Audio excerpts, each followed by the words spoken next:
When I was just 5 years old, my sister tuned into a live Kiss show on TV one early afternoon. Was she into them? Oh, no, no, no, no. But she knew who they were. I didn't know who they were. So you can imagine how frightened I was the second I laid eyes on them. When you're that young, they probably looked and sounded absolutely terrifying. Mm-hmm. To make matters worse, my sister made up a lie to mess with my head. I've been getting in a lot of trouble with my parents lately, so she basically exploited my fear of the band by telling me that when little boys like me are bad, their parents take them to see Kiss, and they also bring along all of your toys because at the end of the concert, you have to give all your toys to the band. I didn't want to give Kiss my toys. So, was her behavior modification strategy successful? Yeah, until one day I upset my dad and I asked him, Dad, are you going to take me to go see Kiss? And he had no idea what the hell I was talking about. Furthermore, he felt it was necessary to assure me that there's no way in hell he'd ever go near a Kiss show, let alone any rock show for that matter. So, it was really rebellious of us when we were young at that Thanksgiving or whatever it was when we went down to your cellar and there we were pretending to be Kiss with like the tennis rackets and stuff like that. Yep. We took my mom's jewelry and her necklaces and put them on, and we probably found wigs, made believe Yeah. we were rockers. Yep.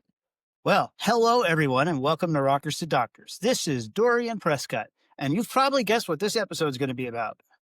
And I'm Nova Starwick. Today, we're going to guide you through a tale of invention, reinvention, and a whole lot of pyro. Today, we're doing something a little special. We're taking one of the most dramatic chapters in rock history and walking you through it step by step, like the world's loudest medical case study. Because honestly, no band has shed more skins, worn more identities, or survived more internal, let's call them biological stressors than Kiss. And usually, when a band goes through four evolutions, three costume changes, two chemical catastrophes, and one major public unmasking, it's because something has gone terribly wrong. But with Kiss, that was just a brand strategy. So today, we're zooming in on a pivotal era, the early to mid 1980s into the early 90s. The moment when Kiss looked at themselves in the mirror and said, you know what? Enough with the demon paint. Let's shock them by not wearing makeup and launch one of the most unlikely reinventions in rock. So consider this your official pre op briefing.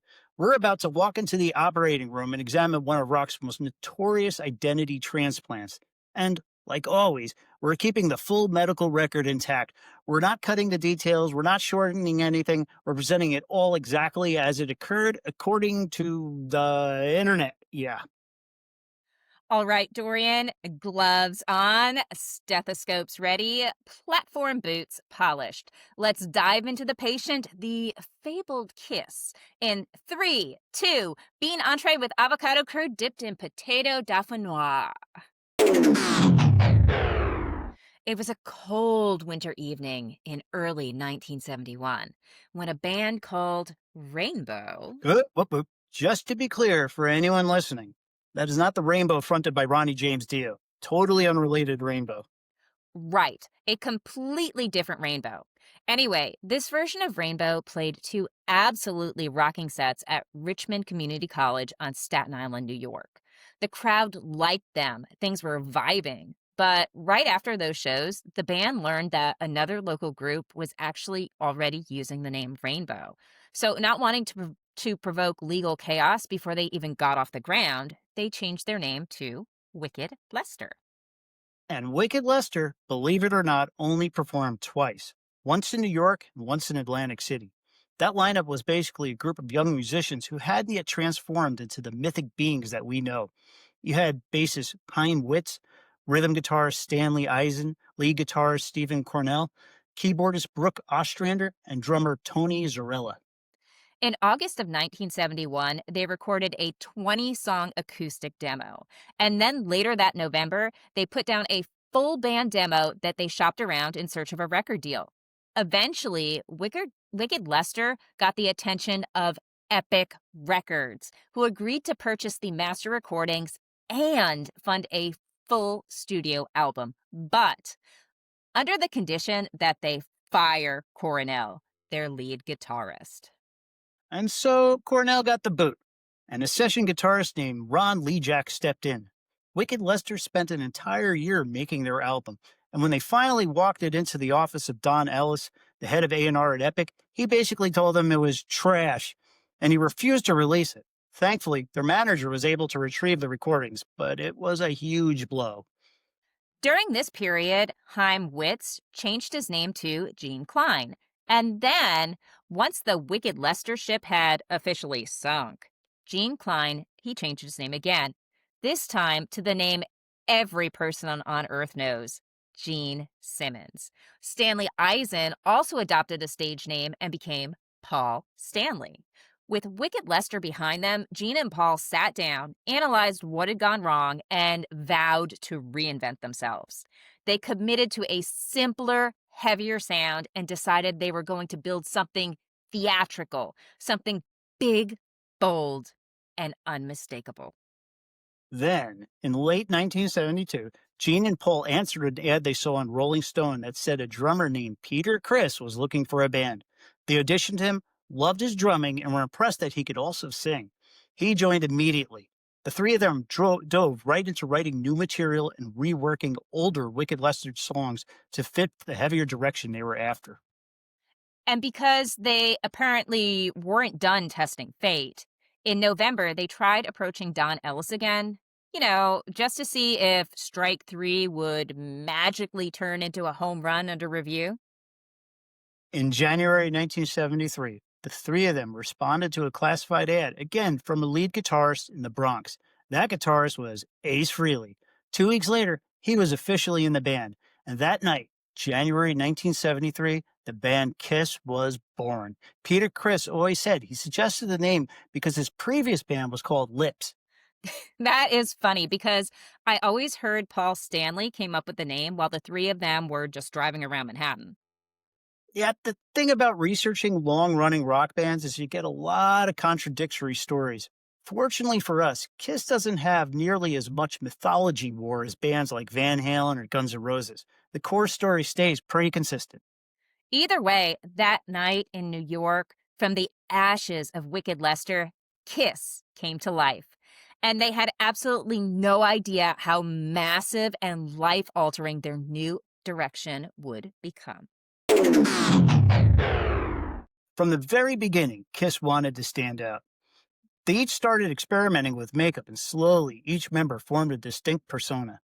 So, first you had the demon, Gene Simmons, fire breathing, blood spitting monster.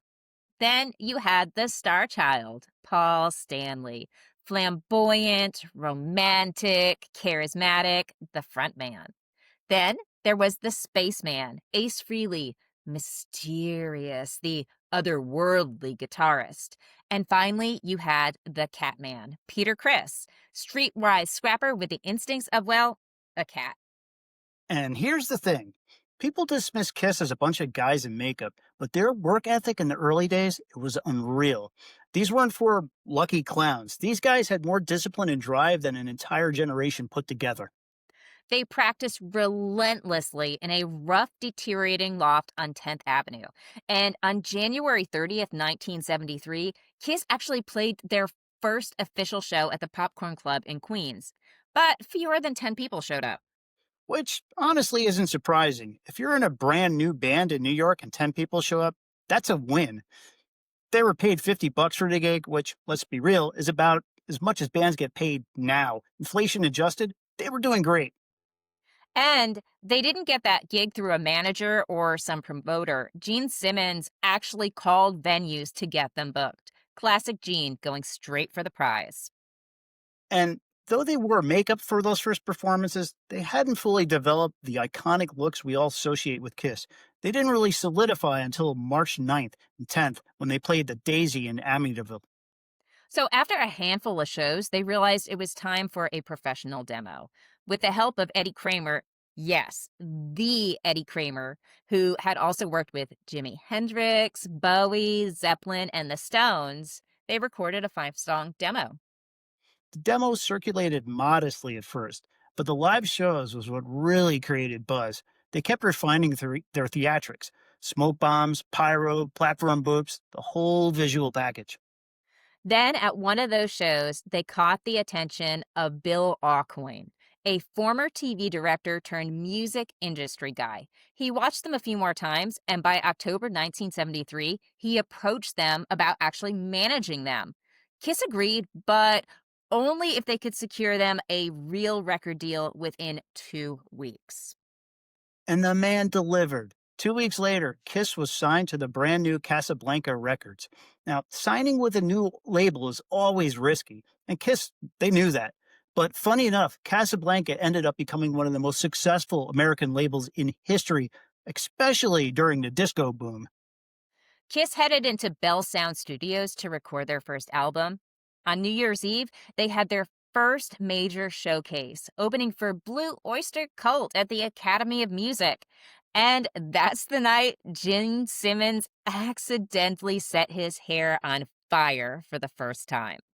And it wouldn't be the last. Fire breathing looks cool until your head turns into a torch. Their debut album, Kiss, was released on February 18th, 1974. While touring, they continued to grind doing TV spots, including one where Gene claimed to be evil incarnate. It wasn't until 1974 that people actually started to take them seriously. But despite the publicity, the album wasn't selling, and Casablanca was already bleeding money. Midway through the tour, Kiss ducked into the studio at LA to record their second album, Hotter Than Hell. It was released 3 months later, and it also bombed commercially. So, how do you fix that? They recorded another album. Because, sure, why not triple down on losing? Dressed to Kill was released in March 1975. Sales were only slightly better, but it did contain the song that would eventually define them: Rock and Roll All Night. By early 1975, things were dire. Casablanca was close to bankruptcy.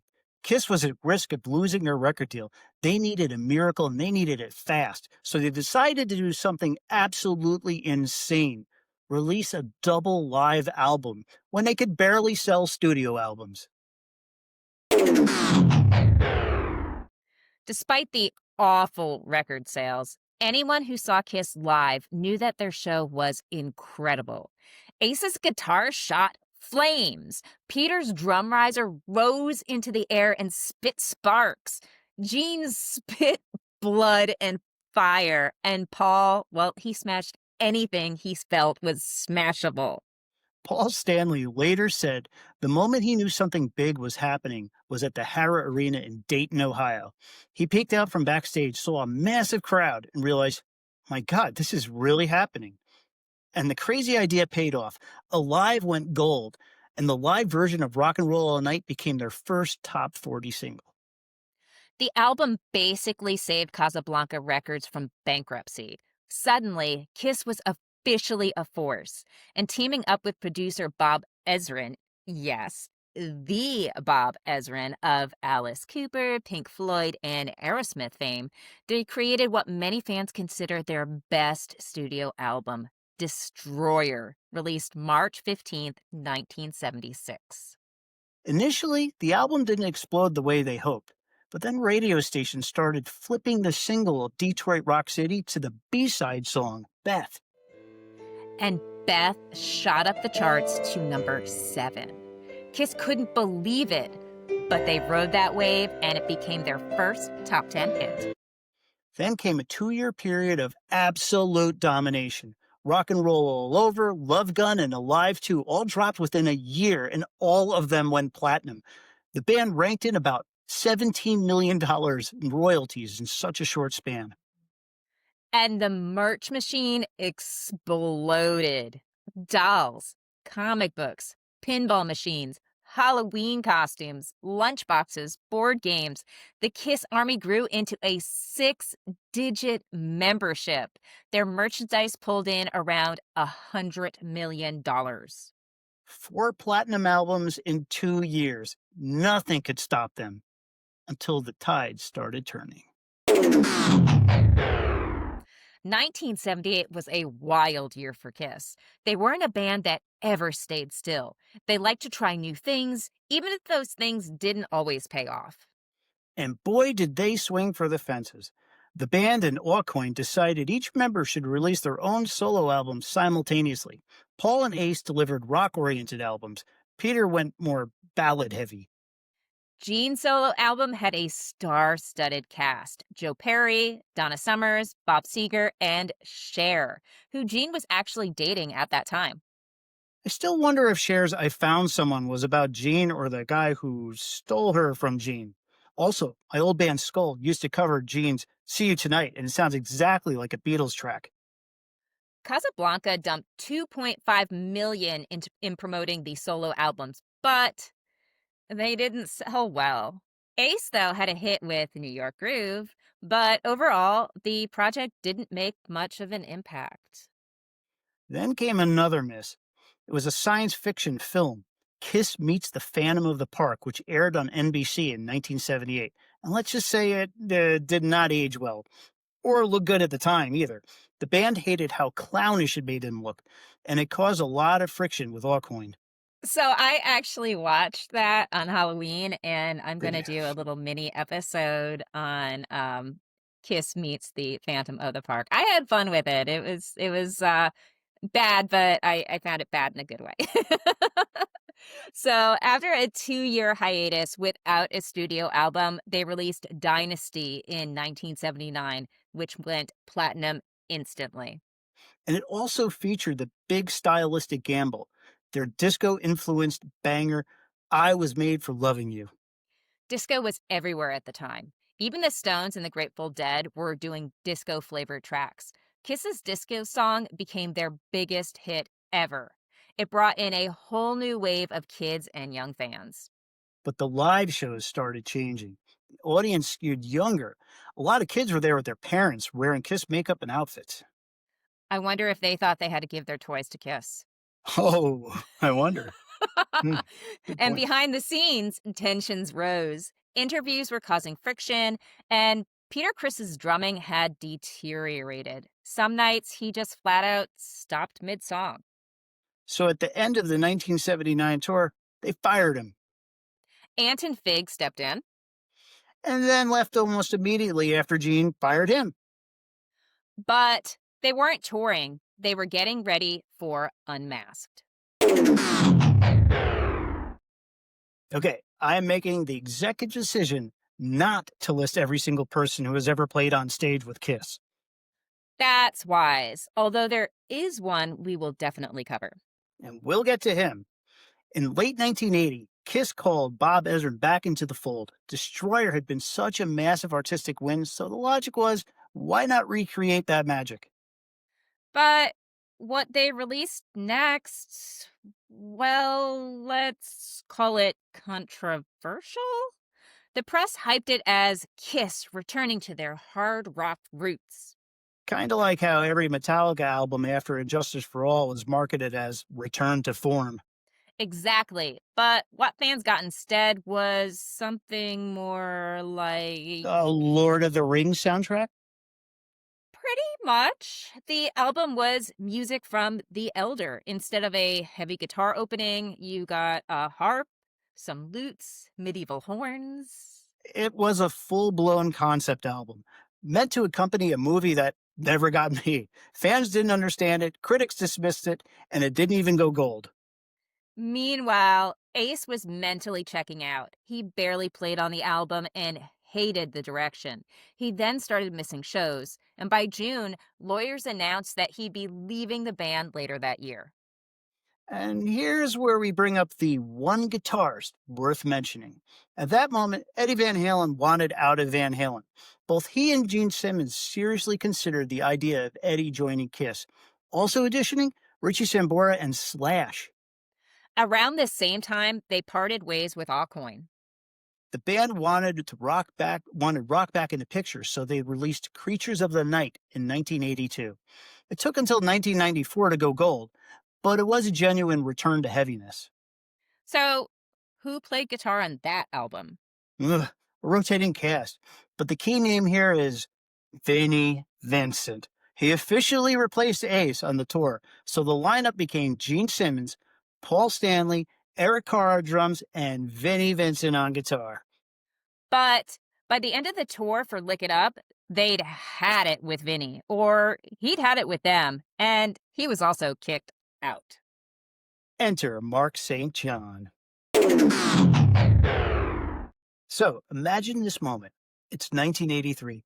Kiss has spent a decade painting their faces and breathing fire, and now they collectively decide it's time. They're done with the makeup, just like Aerosmith was done with the mirrors. And they don't just casually show up somewhere barefaced. Nope, they unveil their real faces on MTV on September 18th, 1983. This coincided perfectly with the release of Lick It Up. Suddenly, for the first time since the early 70s, the world actually saw Gene and Paul's faces. And then they launched a full Unmasked tour starting October 11th, 1983 in Portugal. The album hit gold, their first gold release in 3 years, but the tour still had low attendance. Taking off the makeup didn't magically fix the commercial slump. But Mark St. John was getting attention as the new lead guitarist. On September 13th, 1984, they released Animalize with St. John. Thanks to MTV pushing Heavens on Fire, the album went on to become their best selling American album of the entire decade, over 2 million copies sold. But then things took a turn. St. John developed reactive arthritis during rehearsals and he could barely play. He performed only a handful of shows before being dismissed that December. One of those shows was at the Mid Hudson Civic Center in Poughkeepsie, which, by the way, is where we saw Ozzy in the early 90s. Yeah. Bruce Kulick, who had already been filling in, was officially brought in. He became their fourth lead guitarist in under 3 years. But then he stayed for 12, so only Eric Singer and Tommy Thayer eventually topped that. And we got another classic Gene Simmons quote from that era to show what was actually going on. He said, "You can't help but have a good time at one of our shows when everybody is going nuts on stage. You can't fool the audience. The band are alive and well and playing better than we ever have." Kulick's first big moment was the Cobo Hall show in Detroit, filmed for the MTV special Animalized Live. And that lineup, Stanley, Simmons, Carr, and Kulick, became the most stable since the original four. They released 3 platinum albums in a row: Asylum, Crazy Nights, Smashes, Thrashes, and Hits. Crazy Nights was especially huge in the UK, where Crazy Crazy Nights hit number 4, still their highest charting single over there. Then, in 1989, came Hot in the Shade. Nah, wasn't platinum, but it delivered forever. Co written by Michael Bolton, and it hit number 8 in the US. This was their biggest hit since Beth. But the 80s also exposed some internal tensions. Gene Simmons drifted toward film roles and business projects, while Paul Stanley became the band's main creative force. And then came February 1991. They brought Bob Ezrin back in for the next album. But before they could start recording, tragedy struck again. Eric Carr was diagnosed with a heart tumor in March. He had it removed in April and seemed okay. But then the tumors appeared in his lungs. He went through chemo and finally was declared cancer free in July. But in September, he suffered a cerebral hemorrhage and then another, and he passed away on November 24th, 1991, at age 41. A devastating loss. But the band moved forward and brought in Eric Singer, who Paul had worked with before. In 1992, they released Revenge, a heavier album featuring the lead single Unholy, with Vinnie Vincent returning as a songwriter. The album debuted in the top 10 and went gold. Because it had Vinnie Vincent on it. After that, they hit small clubs, then a full US tour, and that era produced Alive 3, released in 1993. 4 days later, they were inducted into Hollywood's Rock Walk.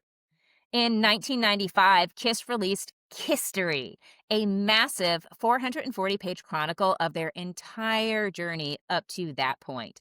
And they launched the worldwide Kiss Convention Tour, an all-day Kiss universe. There was memorabilia, vintage gear, cover bands, Q&As, and acoustic sets. And at the very first U.S. convention date on June 17th, 1995, Peter Criss walked on stage unexpectedly. He sang Hard Luck Woman and Nothing to Lose with the band, his first time playing with Kiss publicly in nearly 16 years. It was emotional, unforgettable, and a sign of what was coming. The reunion was in the air. And that, folks, is Kiss from the Wicked Lester collapse all the way to the mid-90s. Every twist, every reinvention, every lineup change.